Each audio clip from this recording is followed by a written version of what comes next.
unidad 2 se trata de relaciones y funciones, ¿sí? A nosotros en análisis 1 nos interesa trabajar con funciones numéricas y en particular funciones reales de variable real. Eso es lo que vamos a trabajar en análisis 1. Y vamos a definir, ¿sí?, una función a partir de dos conjuntos, A y B, cuyos elementos están representados respectivamente por las letras X e Y. ¿Sí? Entonces tenemos un conjunto A, ¿sí?, de elementos X y un conjunto B con elementos Y. Y vamos a decir, ¿sí?, que una relación, ¿sí?, es función si a cada elemento del conjunto A le corresponde un único elemento en el conjunto B. ¿Qué quiere decir a cada elemento? A todos los elementos del conjunto A le tiene que corresponder un único elemento del conjunto B. O sea, no podría ocurrir que de X2 vaya a Y2 y además vaya de X2 a Y3. Tengo una relación, pero no tendría ¿qué cosa? Una función, ¿sí? Los elementos están relacionados en la medida de que a partir de este me vinculo con estos, ¿sí? Este lo vinculo con este. Ahí están relacionados, pero ¿cuándo esa relación es función? Cuando a cada uno de los elementos del conjunto A le corresponde un único elemento del conjunto B. Ese conjunto de elementos que les corresponde del conjunto B, ¿sí?, es la imagen de la función, ¿sí? Y la imagen puede coincidir con el conjunto B o estar incluido. Al conjunto A se lo llama conjunto de partida o dominio, y el conjunto B es el conjunto de llegada o codominio. Entonces veamos todas estas cuestiones, ¿sí? El dominio de la función, vamos a decir que A es el conjunto de partida y se denomina dominio de la función.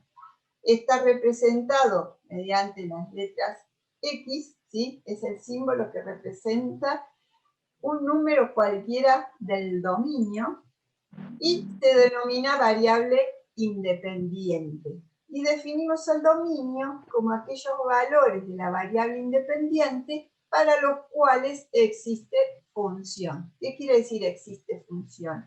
Existe valor de y o existe valor de ordenada.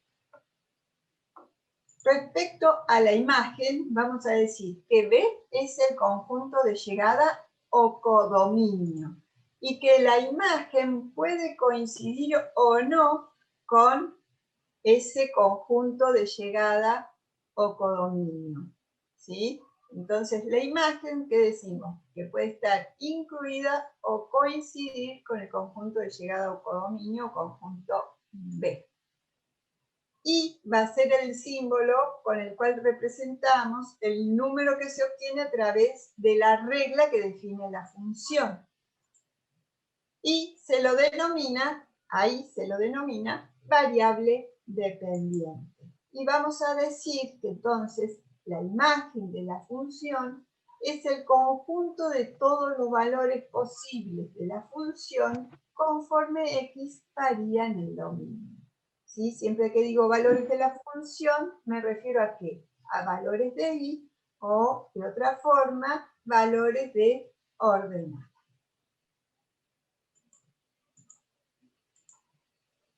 Gráficamente podemos representar las funciones, ¿sí? Dada una ecuación igual a f de x, ¿sí? Vamos a tener pares ordenados x, y que van a representar cada uno de los puntos, ¿sí?, de la curva de la función, ¿sí?, donde a x le corresponde un valor de y, que es el valor que asume la función para ese valor de x. El par ordenado x, y justamente es ordenado porque siempre primero va X, la primer componente, e Y como segunda componente. Y como los representamos, ¿sí?, en el eje X, que está dispuesto en forma horizontal, y en el eje Y, que está dispuesto en forma vertical, en el eje X, ¿sí?, lo vamos a llamar eje de las abscisas, y ahí vamos a representar el dominio de la función, que coincide con ¿qué? Con lo que antes vimos con el conjunto A. Y en el eje Y, o eje de las coordenadas, ¿sí?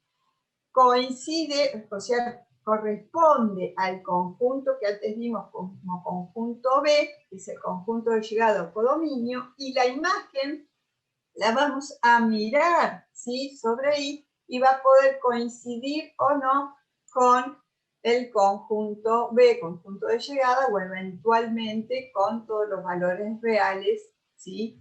Que en este caso asume I. Para esta función, sí, la imagen son todos los reales, pero no necesariamente la imagen va a corresponder con ¿qué? Con todos los valores que se pueden representar sobre el eje Y. Entonces decimos que la imagen la vamos a ver en referencia al eje Y. Y los puntos, ¿sí? La gráfica está conformada por un conjunto de infinitos puntos que dijimos que estaban representados por los pares ordenados X e Y, ¿sí?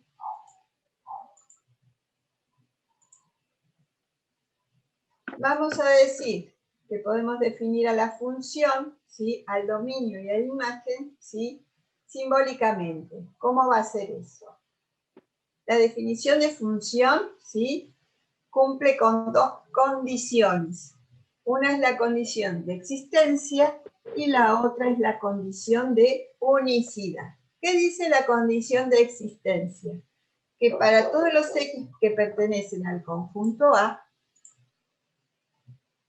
existe Y, o valor de la función, de modo que el par ordenado XY pertenece a la función. Esa es la condición de existencia. O sea, tenemos el puntito en la gráfica, ¿sí? Para un X tenemos un valor de Y. Y la otra condición, ¿qué dice?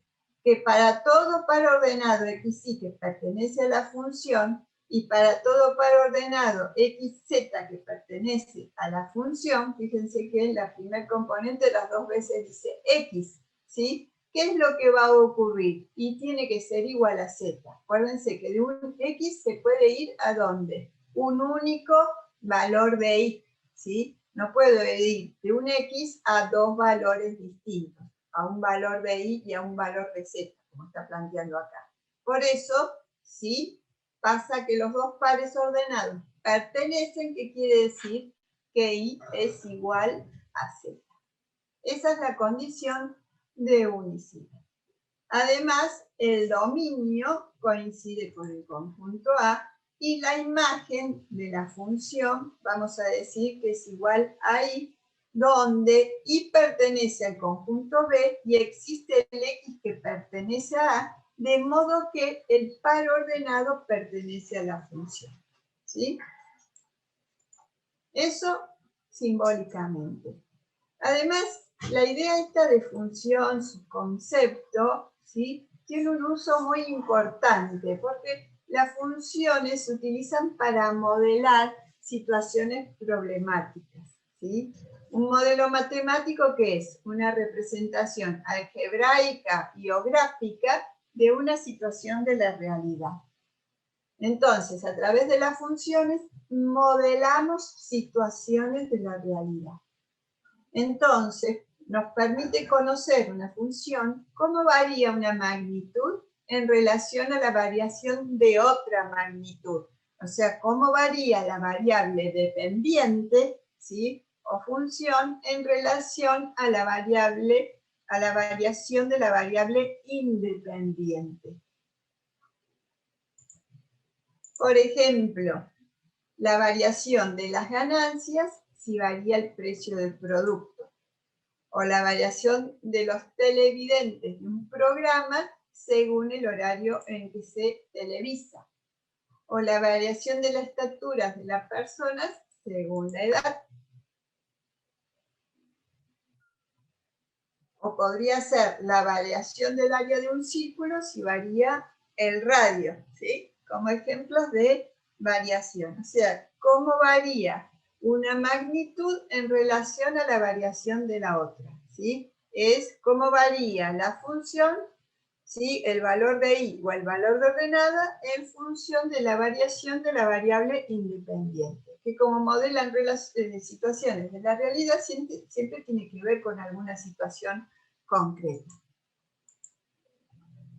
Por ejemplo, otros casos, ¿sí? Tenemos una gráfica que representa una excursión en transporte de un grupo de turistas desde un hotel, ¿sí? Entonces, esto me está modelando ciertas situaciones. Me puede responder qué cosa, a cuántos kilómetros está el lugar que visitaron, cuánto tiempo duró la visita, si se detuvieron a la ida o a la vuelta, cuánto tiempo duró la excursión completa, cuántos kilómetros recorrieron en determinado tiempo.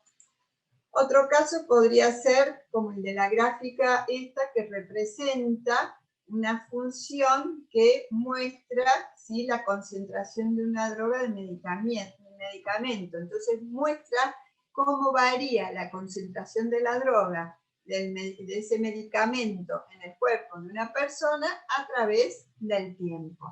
Entonces podríamos preguntarnos, con este modelo nos contestaría, ¿sí?, cuál es la dosis inicial, cuál es la concentración luego de una hora, si la concentración aumenta o disminuye a medida que pasa el tiempo, si se trata de una función que crece o decrece. Otros ejemplos. Por ejemplo, este modelo representa la velocidad de un móvil en función del tiempo. Yo acá les puse todo gráficas de funciones porque muestran mejor los hechos. Les podría haber puesto las ecuaciones también, ¿no? Pero bueno, en este caso, ¿qué vemos? Cómo varía la velocidad a medida que varía el tiempo. Entonces, este modelo me puede decir, me puede contestar cuál es la velocidad, ¿sí?, luego de una hora, a medida que pasa el tiempo, a qué velocidad tiende el móvil, ¿sí?, si la función crece o decrece.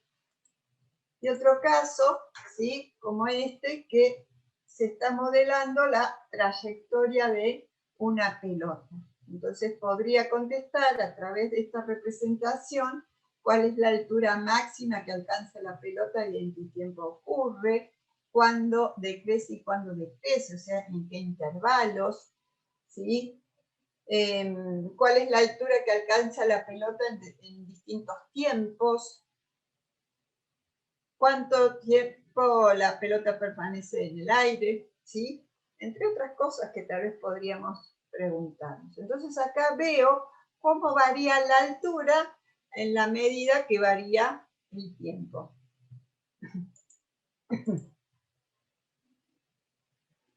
Además, las funciones las podemos representar de distintas formas. Una forma es mediante una expresión matemática del tipo igual a f de x. Por ejemplo, mediante esta función lineal igual a x más 2. También puede estar representada mediante una tabla, ¿sí? Muchas veces se representan funciones mediante una tabla cuando los datos se pueden obtener a través de métodos estadísticos. Entonces, esos datos obtenidos estadísticamente se tabulan en las tablas, ¿sí?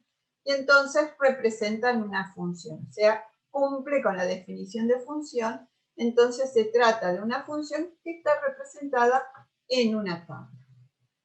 Además, ¿sí?, una descripción por comprensión también puede tener el comportamiento, ¿sí?, puede tratarse de una función, ¿sí? Se describe una función como una proposición. Entonces decimos, por ejemplo, que el costo del envío de un paquete, si pesa hasta 2 kilos inclusive, es de 400, de 2 a 4 inclusive 900, de 4 a 10 kilos, inclusive 1.800, más de 10 kilos, ¿sí?, 2.500. O sea, estoy tomando el extremo derecho para este precio, ¿sí?, y no lo estoy tomando acá a la izquierda, ¿sí? Entonces, acá hasta 2 kilos inclusive cuesta 400, pero tiene que pesar 2,1 hasta 4 kilos para que me cueste 900. Y otra forma, ¿sí?, de representar una función es a través de las gráficas. Ya hemos estado viendo algunas gráficas, pero algunas funciones solamente se pueden representar a través de gráficas, como por ejemplo, ¿sí?, la gráfica que se obtiene de un sismógrafo. Ahí no tenemos una ecuación, ni podemos tener una tabla estadística, ¿sí?, ni una expresión matemática. Esa función solamente la podemos tener, ¿sí?, disponemos de ella solamente en forma gráfica.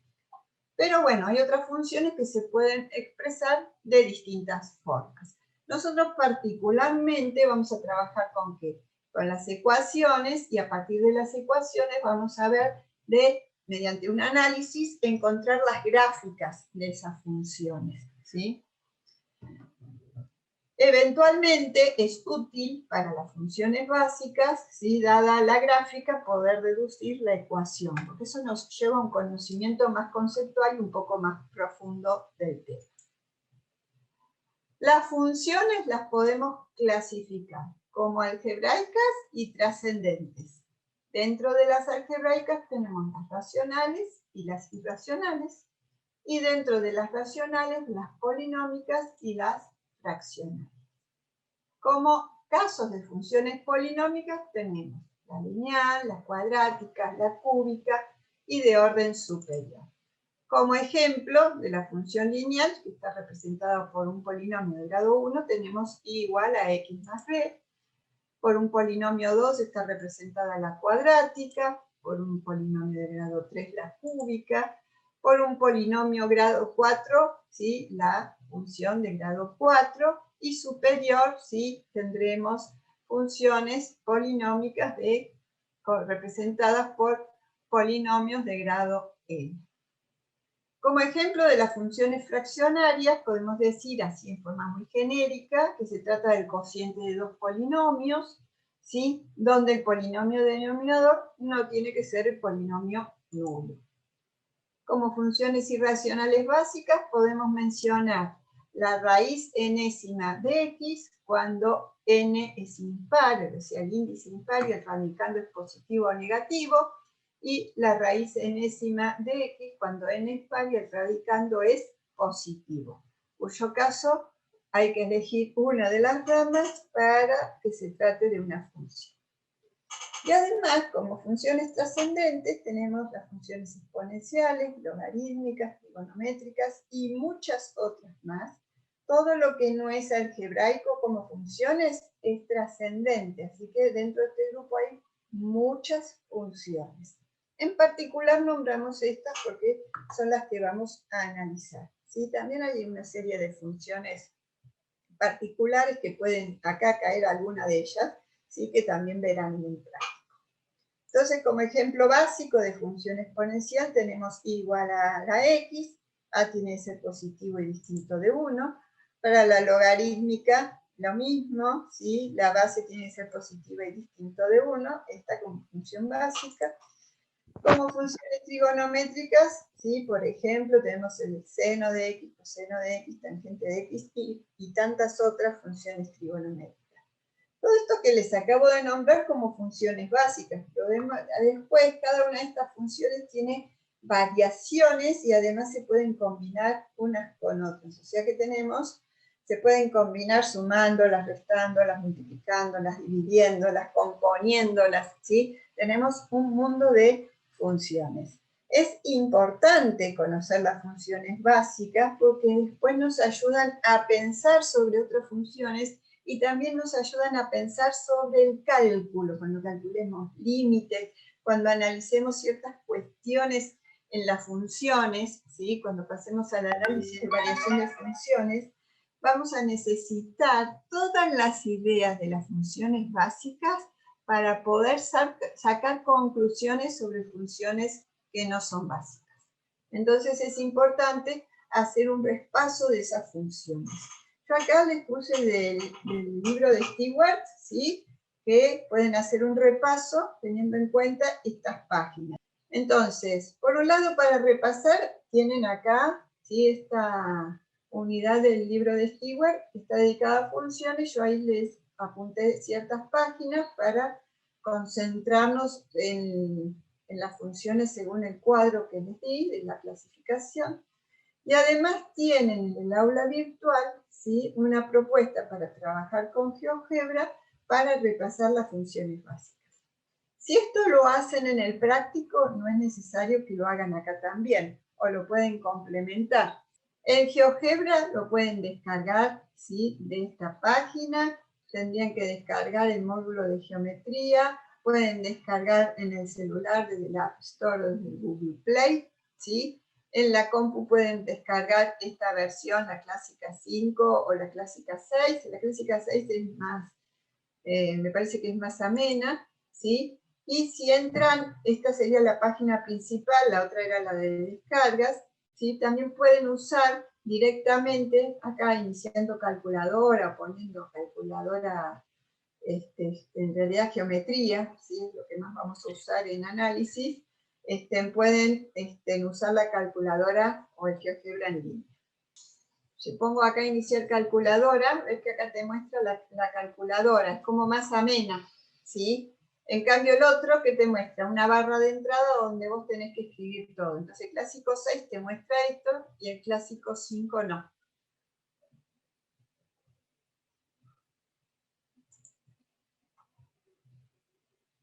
Y, a ver, el aula virtual. Acá en el aula virtual ya tienen lo de funciones, ¿sí? Y acá donde tienen lo de funciones, les puse también una carpeta con las cosas de GeoGebra. Por un lado, el inicio de descarga, que tiene que ver con eso, las últimas 2 diapositivas que les mostré en el Power, y además, dentro, ¿sí?, de esta carpeta tienen una carpeta que dice GeoGebra para trabajar con funciones básicas.